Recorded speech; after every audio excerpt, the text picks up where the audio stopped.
שלום, קוראים לי פרופסור משה פאפה. אני כירורג אונקולוג במקצועי שמתעסק הרבה בתחום הכירורגיה של השד. רציתי להגיד כמה מילים על החידושים שישנם בטיפול בסרטן השד. הקונספט כיום בגידולי שד זה שעד כמה שאפשר לשמור על השד ולא לעשות כריתות שד.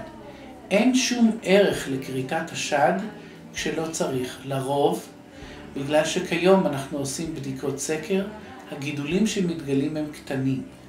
וברוב המקרים אין צורך לעשות כריתה של השד כטיפול, אפשר לשמור את השד, וגם אין צורך להוציא את כל הבלוטות.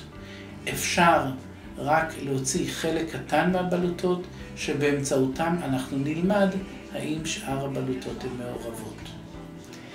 לפני הניתוח אנחנו עושים הדמיות, אימג'ינג, שבהם אנחנו ננסה, שהן בדרך כלל כוללות ממוגרפיה ואולטרסאונד, לא תמיד צריך להוסיף MRI, ובחלק מן המקרים אנחנו נעשה בדיקת CT עם מיפוי, מה שנקרא PET-CT, כדי לראות האם הגידול יתפשט.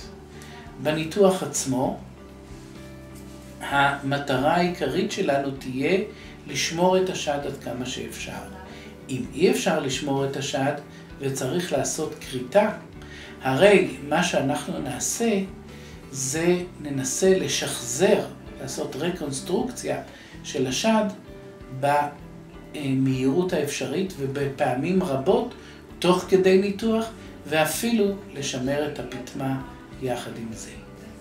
לאחר הניתוח, כשאנחנו מקבלים את התוצאות, נתייעץ עם האונקולוגים לגבי המשך הטיפול, האם צריך לתת איזשהם טיפולים מניעתיים מצד אחד, או לא, קרינה על מנת למנוע חזרה מקומית במצבים אחרים.